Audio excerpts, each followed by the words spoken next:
Next presentation is skill development for future plant breeders. This is to be presented by Dr. CLL Gowda. Dr. Gowda, unfortunately, yesterday he made a presentation to the group virtually from Mysuru, but today he is busy in some other personal activity, so he is not able to present. And I will take the liberty of, with your permission, to make his presentation on his behalf. Can I have the slides of Dr. Gowda? Yeah.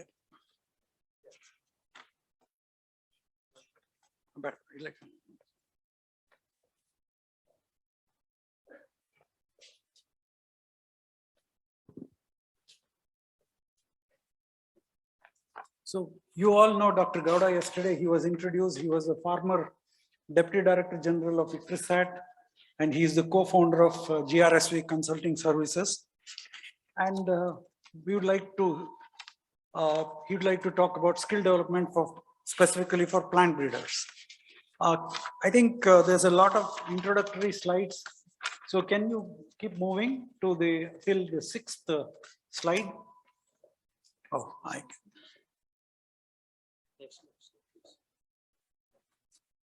He talks about what is plant breeding, which many of you know, and how plant breeding has delivered better genetic material for people to grow agriculture, to do agriculture, and what are the major activities in plant breeding.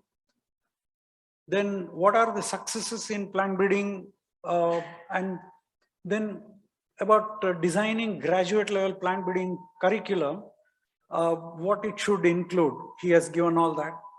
But this is the part that I would like to focus as far as this session is concerned. What are the current gaps in plant breeding knowledge and skill? So he has included both knowledge as well as skills in the next 4 or 5 slides. But I would like to concentrate on the skill part of what he has mentioned. I think the first point is about the selection skill. He says recognizing the basics of plant breeding. There are 3 methodologies: introduction, hybridization, and selection. And of course, various methods of producing diversity. But the skill part is in selection. I think this is something very fundamental. Yesterday night when I received the award, I said, I learned my selection skills from my mentors by working along with them in the field. Now, to my knowledge, no college, no academia teaches selection as a skill. They talk about selection as a data-driven process or a visual process of the human being ability to see and select, and then beyond that, nothing. So I think the first point that I would like to make is selection as a skill needs to be recognized, which is the core of plant breeding.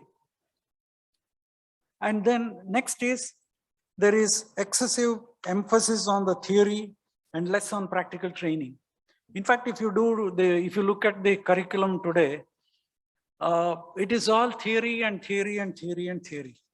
You get a MSc Agriculture in plant breeding or even a PhD in plant breeding. The amount of time that the research managers spend to develop them into a usable entity in plant breeding, it takes at least 5 to 10 years.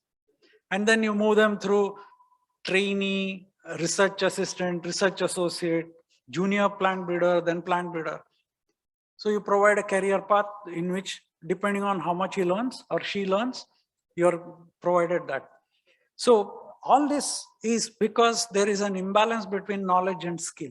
There is a lot of skill that needs to be emphasized in this thing. And then there is lack of mentors. In fact, plant breeders are so busy producing varieties for notification or release or to the market, so that they want to be the leaders in market. They have very little time, and therefore you hire a person, give him an opportunity to perform. If he cannot, get another replacement. Now this is non-sustainable. So a certain amount of mentorship is required, and I believe if I have to learn something, I need to learn from my mentor. And the other unfortunate thing is that in reality, the breeders are also visiting fields much less. And they do a lot of work in the lab, they do a lot of work on the computer. So a lot of data-driven selection processes, which are suitable. Yeah, good, nothing wrong with it. But then what an amount of, what can be seen and selected in the right environment. Those are the skills that human being had right from beginning. When we were hunter-gatherers, we became settlers. On that day, we chose which plant we want to grow and grow it in the form of a crop. The difference between plant and crop is a population of plants, whereas a plant is a single plant. So which species I wanted to grow as a crop is my first plant breeding methodology I used as a human being. And this is eons back when human beings became. So where is that? I mean, are we losing that skill? Time to ask that question. And Norman Borlaug said, you need to talk to the plants, but more important is to listen to the plants. If we go to the field more, we can listen to the plants. The next, and there is paucity of hands-on experience in nursery management, emasculation, pollination, field selection, harvest. These are all the mechanics that any plant breeder has to go through, and we have absolutely no formal training in any of this. And so developing a set of field assistants is itself a major job for any plant breeder, and it's a very important resource who will carry out all this on a scale that is required to get good, good quality plant breeding activities going on. Then there are,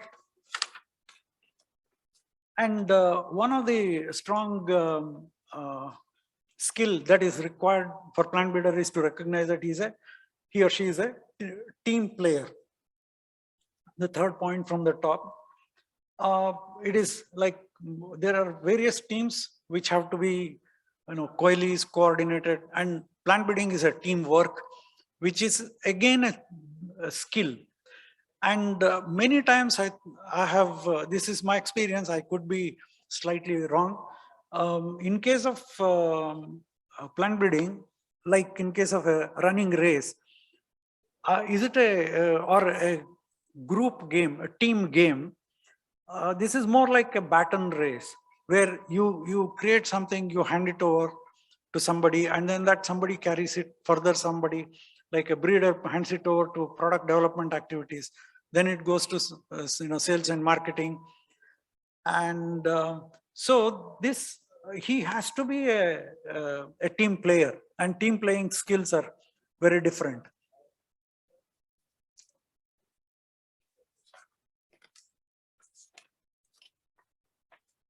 And also there are a lot of more, point number 2 about open access sources such as integrated breeding platform and global open access by breeding informatics initiatives. These are all new initiatives which are appearing on the horizon, like the e-learning platforms that Dr. May talked a little while earlier. But these have to be kept. We need to keep our eyes open for this. This may require different set of skills. For example, this may require computational skills, which are necessary to use those platforms. Like today, a lot of image processing happens through even simple smartphones. And there's a huge development in the other sectors like the IT and ITES. Now, how are we integrating it into plant breeding? There are other skills which are required. So I just put these two, IBP and GOBII, more for saying that one should be open for skills required in the other areas which will support plant breeding. And the most important thing, according to me, is the seed industry mentorship and intern programs. Now, mentorship, no no option other than having good mentors. And certainly ATPBR could be one of the important organizations in future to, capture the skills of very, set of people who have spent years and decades in the field, with the plants, with the crops, with the seed, with the markets, with the environment and all changing environment. We have seen a lot of such changes, yet many senior people have survived. There's a lot of skill sets with them. Now that in the form of mentorship, can we deliver that? That is for ATPBR can take a call on that. And intern programs where the gap between academia and the industry requirement and plant breeding requirement, they could be covered through internship programs. How do we design them? How do we deliver them? How useful we make it is all the challenges ahead of us. Now, this is what Dr. Gowda wanted me to present. So I have presented on his behalf. And I would like to take this opportunity to invite Dr. Sharan Angdi to make his presentation, and so that we can take up discussions after. Yeah, then also, okay, fine. At the end of it, we'll take up the discussions. Okay.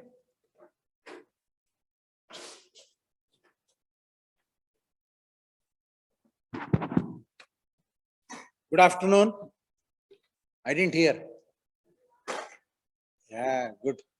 As Dr. Rao said, it is a big challenge to talk to the audience which is well fed. There are two types of lunches. Do you know? Anybody can tell me what are two types of lunches? Anybody? Please attempt. Veg and non-veg. He said veg and non-veg. That's right. But any other guesses? Sharad can tell it, I think. Sharad knows. There is a working lunch. Do you know working lunch? You know what is a working lunch?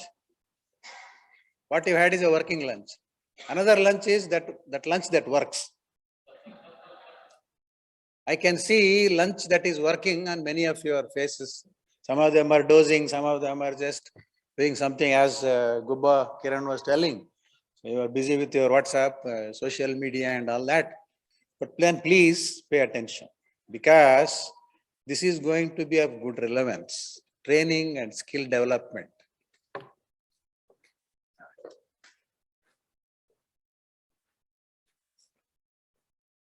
Dr. Rao made a point, and Dr. May also very clearly said what is the requirement for skill development. We are all trained, we are all knowledgeable, we all get our degrees, we all know the theory.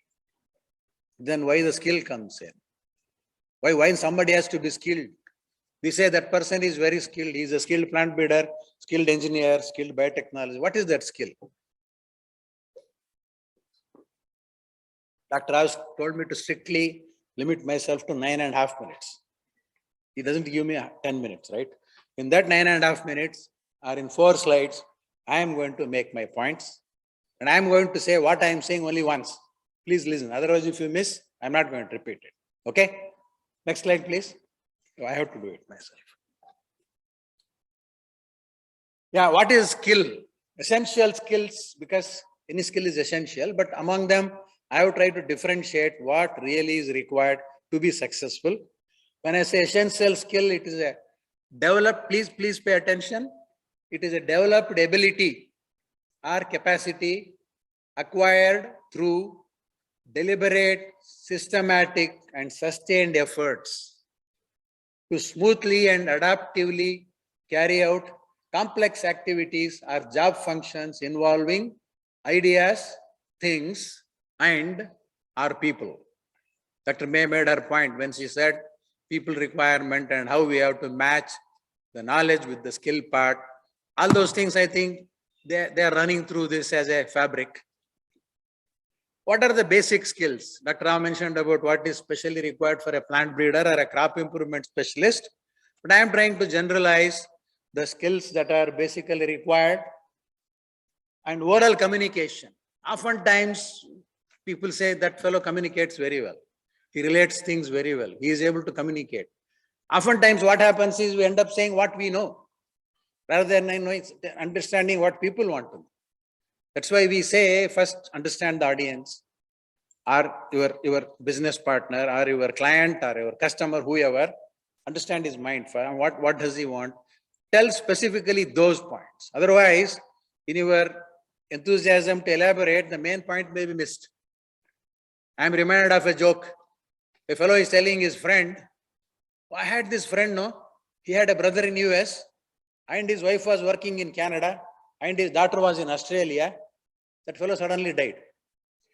So when he said died, that's an important message, but he was telling about his brother, his wife, daughter and all. People missed. Oh, I see, that's good. The other fellow was listening, he said, that's good. He is telling the person died. So why I am saying that is, oftentimes we are busy in our own mind, we have things, we start contemplating, then tell them this is what, and main point we miss.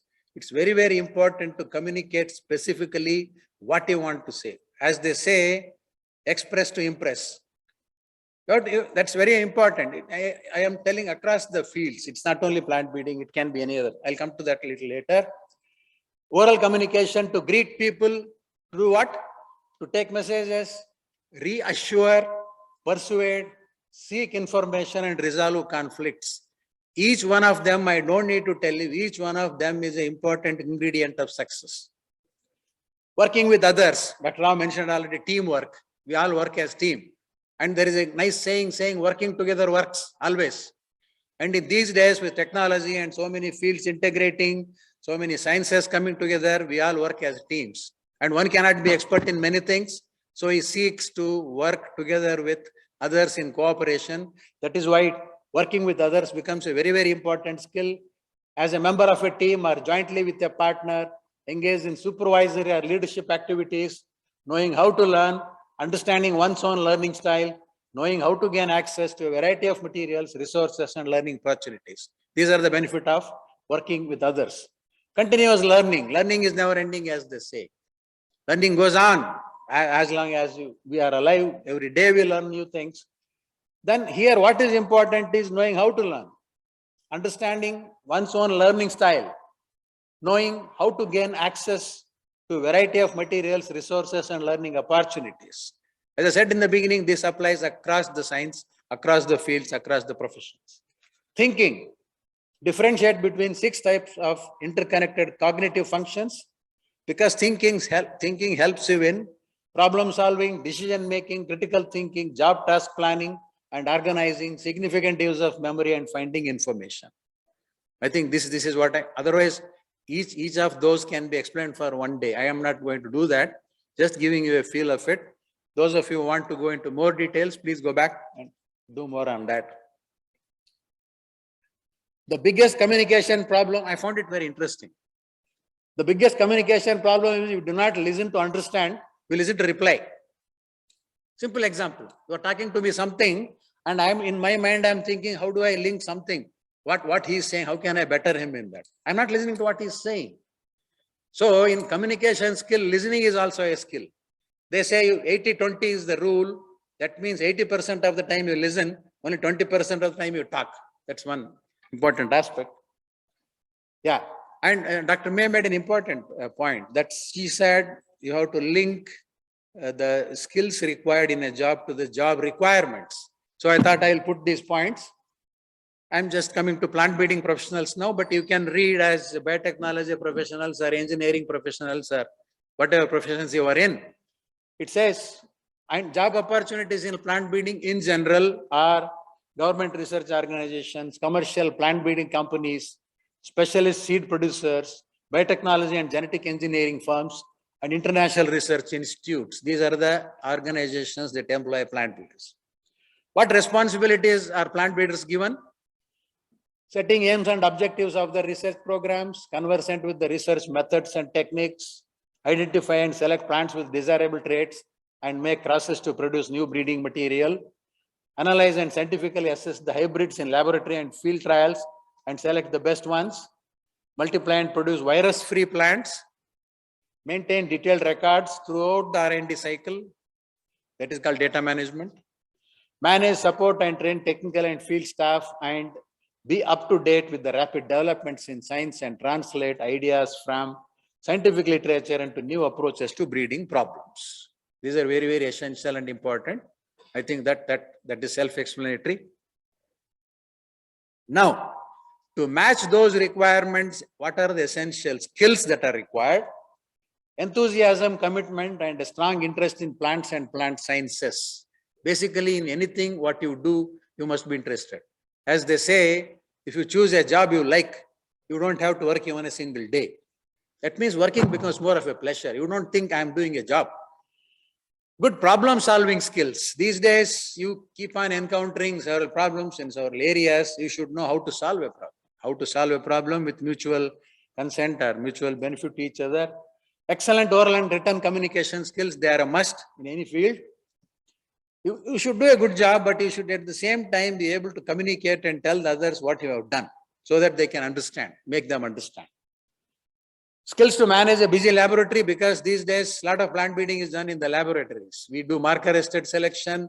Yesterday, one scientist, I think he was Joshi or someone, he was presenting about gene editing, genome editing, we call CRISPR-Cas. These are all laboratory issues. So to combine them judiciously with our plant breeding activity, you must have skills to manage a busy laboratory, strong team working skills, already said, an analytical and investigative mind. This comes more by training. This comes more by exercise. And then computer literacy and technical skills, they are must in every field, and this is no exception here. Cell biology skills to manipulate crop growth stages leading to rapid generation advancement. We talk of double diploids, we talk of many other methods where we try to shorten the breeding cycle. That's why they became important. And skills to protect and defend IPRs, intellectual property rights. In every field, there is a competition and a kind of race to patent things or protect them intellectually. So you should know, you should be aware of what intellectual property rights are, how they are used, and which particular trait or technology has an IPR, how to defend them, how to protect them. So those are the aspects. As I said, I can go on and on, but Dr. Rao has given me 9.5 minutes. So I am left with only another half a minute. Yeah, 29 seconds. 20 seconds? Okay. 29. He's being very unkind to me. Eh? So, to come, summary part, if I have to summarize in 3 main topics, how do I do it? Entire thing what I said.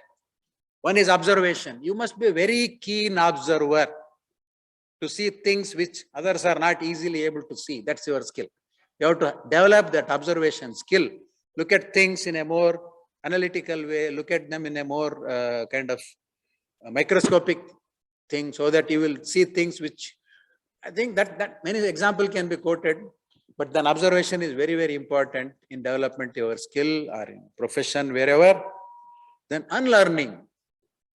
This becomes very important. Oftentimes we have some preformed ideas. We think some scientist has worked, so he didn't get it. How am I going to get it?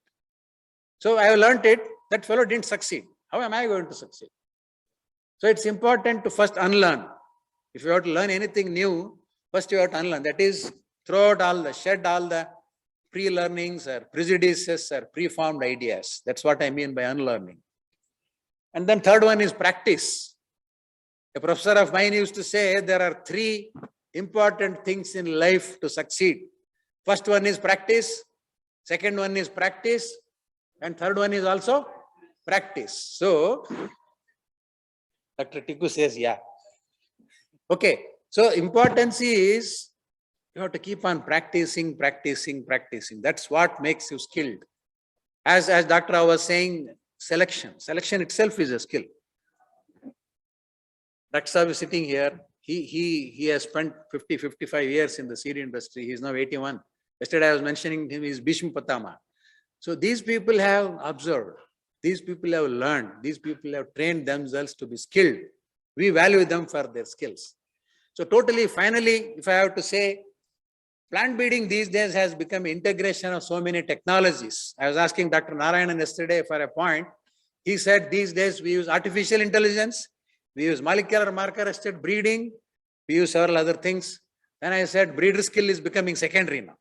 All other things are available for our aid, but still selection skill is most important. It remains as a primary skill.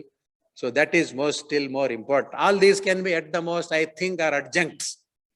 And ground reality is breeding. So we all We have been trained in conventional breeding and we have picked up little bit of what is required to call ourselves as advanced breeders. We do that, but still conventional breeding remains the basic crux of the whole thing. So I would like to once again say that is the most important thing. I think with these few points, I've been able to impress upon you how knowledge and skill have to go parallel to each other. They both are very, very important for your success. Then that's it. My 9.5 minutes are over, he says. So if you have questions. Thank you, Sharan. I think the amount of claps you are getting indicates how well your presentation was received. Was and it useful? appreciated. Are you thanked him for stopping? Your clap was for stopping or no? Thank you. I think he beautifully summed up what is required to to acquire any skill in any profession. Those last the last slide which says observation, unlearning, practice. I just would like to take 1 minute to reinforce those three. The third one, practice, practice, practice. I remember watching, this is a couple of decades back, in one of the TV shows. You all know Sachin Tendulkar. He's one of the highly acclaimed cricketer. And Kamal Hassan, who is a very senior actor in Tamil and all the South Indian, including, I don't know how many of you seen Ek Duje Ke Liye. He was the hero there, and then incidentally, his name was the character name was my name, Vasu. So I have some understanding of that character.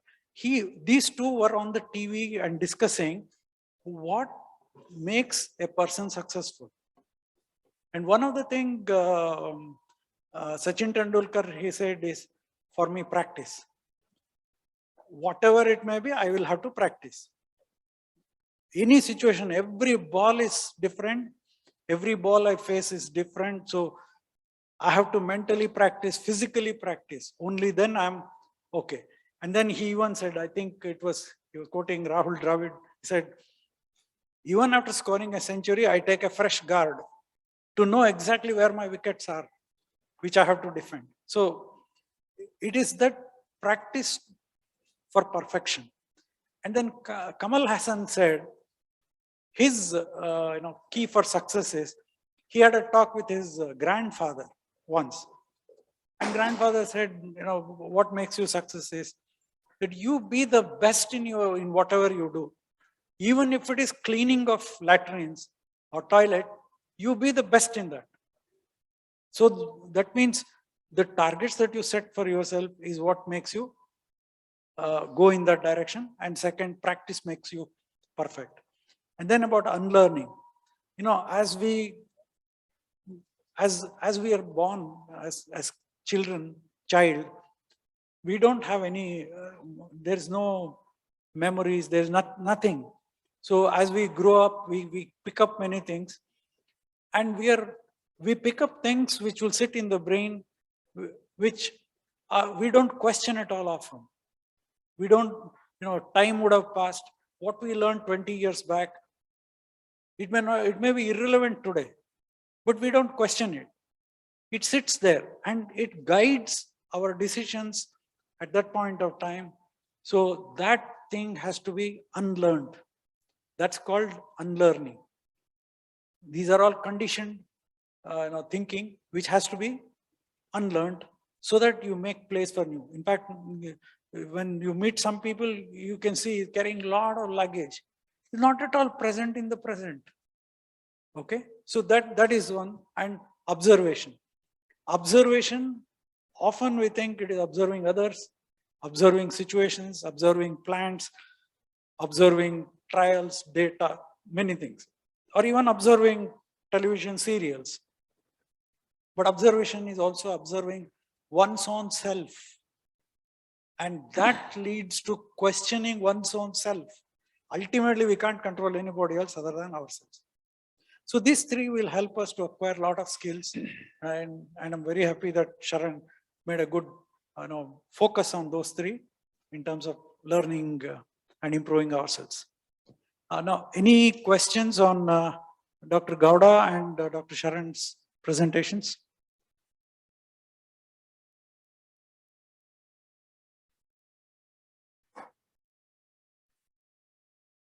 No questions means you understood everything or you understood nothing. So please ask. Okay, yeah, there is a please. question. Use a mic. Use a mic.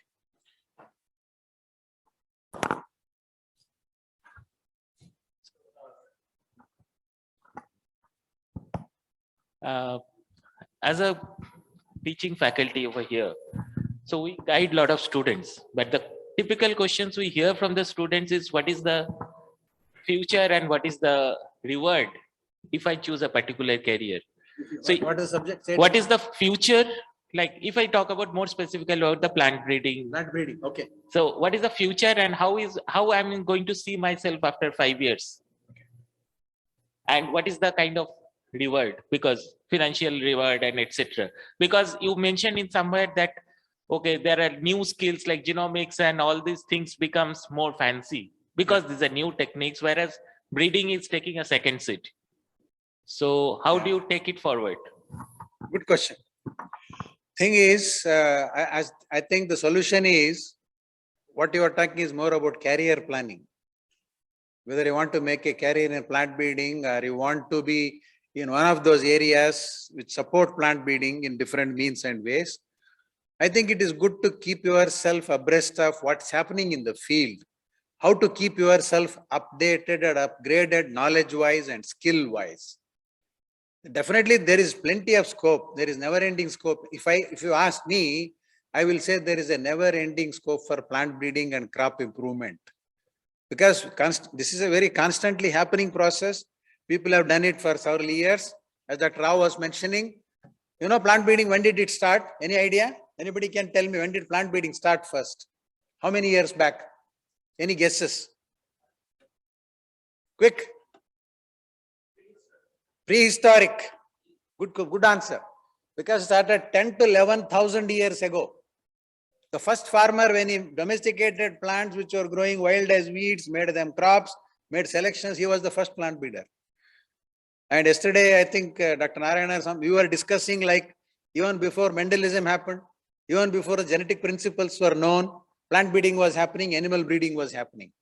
And some of those people who developed varieties, they are living, they are still relevant today, they are popular so many years, which the modern day plant breeders have not been able to repeat or replicate by all their efforts, all the technologies available. So basically it is a skill. And to answer your question, somebody who is doing plant breeding, if he or she asks, what is the future? You can tell them future is bright. Dr. Tiku wants to add. Go ahead. Yeah, go ahead. Mike. Not old man, senior man. I want to make 2 points. Number one, कि career बनाने के लिए, it can be a cobbler's job. Please try and be the best cobbler in the world. Be the best cobbler. Yeah. You are a farmer, be the best farmer in the world, which means an everyday incremental progress you have to make. And you have to keep abreast with the subject. Maybe it's immodest to say, I have been in the job 53 years. I am still learning. I learned a lot today looking at the poster sessions. So the question is, you have to keep yourself abreast. And the second thing is, unless you are passionate about anything, you have to have passion from here, not only from mind. That this is what I will do. Create that in yourself, you will succeed. Career will be based on your own interest, where you go. Those instincts you should have. Do I want to go to business? Do I want to go? You sought opportunities. Trialing is an opportunity. Seed production is an opportunity. Seed certification is an opportunity. There are so many opportunities. You have to see where basic research is an opportunity. Applied research is an opportunity. So please don't worry about that. Worry about what are your interests. Look for that within self. Nobody else will teach you that. They will mentor you to become. in whatever you choose. That's what I want. Good supplement, complementary information, Dr. Tikku. Thank you, Yeah, Dr. Dr. Tikku. Sharad wants to say something.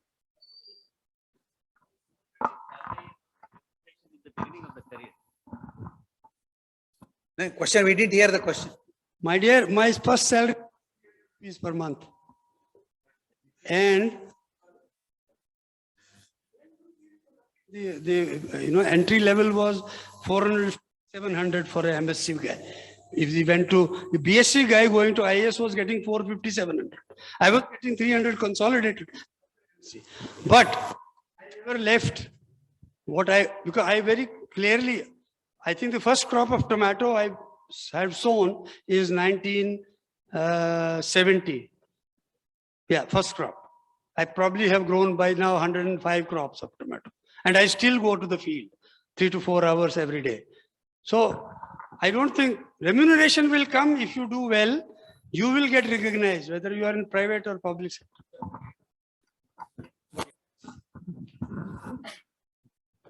I think this is a very burning, young minds always ask, what is for me in future? But do you know, nobody can predict future. Future can be created by the one who is aspiring to go in future. So what can take you in future? Only these three things. What has been already accomplished, if you take that path and you want to create a future, you will end up with creating actually the same thing. So it means you have to think slightly different than what has been already done. What Dr. Tikku has already mentioned about the incremental differences you have to make. Even if you think about it, Sachin Tendulkar, he wanted to play cricket. Have he ever dreamed that he will become Tendulkar? And look at his batting style. Nobody has done this kind of style before him and even after him. So even in that subject, if you can really create your own identity and listen to your heart, you will get there. Nobody is going to stop you. Thank you, sir. Good point, Dr. Mishra. Thank you, Arvind. Yes, sir. I think Please, sir. Yes. I think probably two more questions on this. Shifting a little on the academic side, I guess. Unfortunately, in this country, we do not have equal opportunity employment. And there is a lot of bargaining that goes on. There are no fixed rates, like an MSc you should get, excepting if you go to the government job, and government jobs are becoming fewer and fewer, almost extinct, not available. There's a lot of bargaining that goes on. So coming from the, what happened to this? Is it working? Yeah. See here. Closer. I should swallow it. Okay. No, you have a campus placement service here, which is in a way better than many other, public institutions, the universities and all, which don't have any, which probably churns out brighter students than you people are. But you have a placement service in today's context that is very important, and you should first get a job. Most important thing is to first get a job, doesn't matter at what, and the institute will regulate that to see that no one is bought cheap. I mean, there is that, you either pay this much and then hire our students and not below that. And turn out a breeder or a man or something also called aptitude. How much you may not be suitable for that. So how will you prosper in that? The moment you are in an organization, one advantage is that you start learning in the professional world, not what the academics tell you, not what retired people tell you, but in the profession that is earning money, will judge you by your merit, and they will either say you get promoted in that job itself, or we find you a commercial man, that man in our company who was doing product development in sunflower. He could, by looking from outside, understand He was a production guy in the field, but company would say, okay, you guy is much better suited in from a why attitude will matter. But